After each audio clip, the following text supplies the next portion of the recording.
അസ്സലാമു അലൈക്കും വറഹ്മത്തുള്ളാഹി വബറകാതുഹു. പ്രിയരെ, ഉദ്ഹിയത്തിന് തയ്യാറായിക്കൊണ്ടിരിക്കുന്ന ഈ ഒരു സാഹചര്യത്തിൽ ചില കാര്യങ്ങൾ വ്യക്തമാക്കുകയാണ്. ഉദ്ഹിയത്തിന്റെ ഇസ്ലാമികമായ വിധി എന്നുള്ളത് സുന്നത്തുൻ മുഅക്കദ, ശക്തിയായ സുന്നത്തായ ഒരു കർമ്മമാണ് ഉദ്ഹിയത്ത് എന്ന് പറയുന്നത്.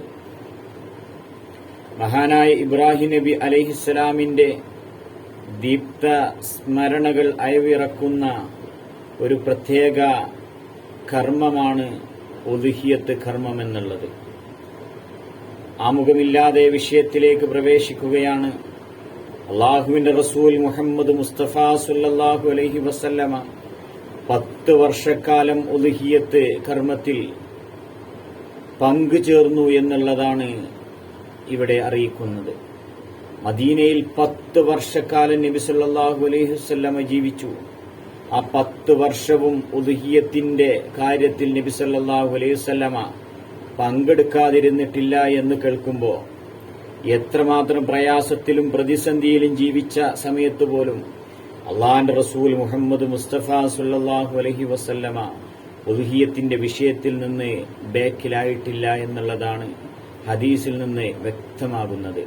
അള്ളാഹുവിന്റെ റസൂൽ സല്ലല്ലാഹു അലൈഹി വസല്ലമ പറഞ്ഞു, സാമ്പത്തികമായിട്ട് കഴിവുണ്ടായിട്ടും ഒരാൾ ഉദ്ഹിയത്തിന്റെ കർമ്മത്തിൽ പങ്കുചേർന്നിട്ടില്ലെങ്കിൽ അവൻ പെരുന്നാൾ നിസ്കാരത്തിന് വേണ്ടി അവൻ പങ്കെടുക്കേണ്ടതില്ല എന്ന് പോലും നബി സല്ലല്ലാഹു അലൈഹി വസല്ലമ പ്രഖ്യാപിച്ചിട്ടുണ്ട്.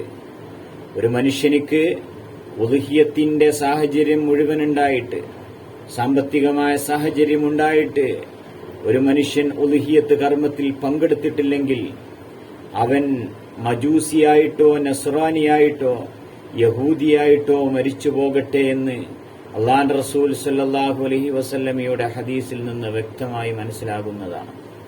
ഇത്രമാത്രം ഗൗരവത്തിൽ ഈ വിഷയം പറഞ്ഞിട്ടുണ്ടെങ്കിൽ ഇൻഷാ അല്ലാഹ് ഒത്തുപിടിച്ചാൽ മലയും പോരും എന്നുള്ള വാക്യത്തെ അന്വർത്ഥമാക്കുന്ന രീതിയിൽ നമുക്ക് ഈ വിഷയകമായിട്ട് മുന്നേറേണ്ടതുണ്ട്.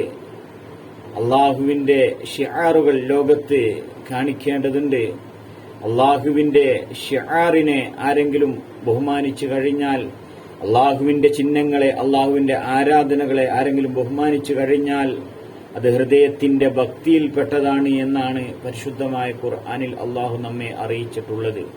അതുകൊണ്ട് തന്നെ ഉദ്ഹിയത്തിന്റെ വിഷയകമായിട്ട് നല്ല രീതിയിൽ നമ്മൾ സഹകരിച്ച് മുന്നോട്ട് പോകേണ്ടതുണ്ട്. രാജാതിരാജനായ പടച്ചറബ് നമുക്ക് തൗഫീഖ് നൽകി അനുഗ്രഹിക്കുമാറാവട്ടെ. ഇതുമായി സഹകരിക്കുന്ന എല്ലാവർക്കും അല്ലാഹു സ്വർഗ്ഗം നൽകുമാറാവട്ടെ. നമ്മുടെ ജീവിതത്തിന്റെ സകല നിഖില മേഖലകളിൽ വന്നുപോയ സകല നിഖില പാപങ്ങളും അല്ലാഹു വിട്ടുപുറത്ത് മഫാഖി നൽകി അനുഗ്രഹിക്കുമാറാവട്ടെ. ശിഷ്ടജീവിതം അല്ലാഹുവിന്റെ ത്വഅത്തിലായി കഴിഞ്ഞുകൂടാൻ അല്ലാഹു നമുക്ക് തൗഫീഖ് നൽകുമാറാവട്ടെ. വാഖിറു ദഅവാന അനിൽ ഹംദുലില്ലാഹി റബ്ബിൽ ആലമീൻ. അസ്സലാമു അലൈക്കും വറഹ്മത്തുള്ളാഹി വബറകാതുഹു.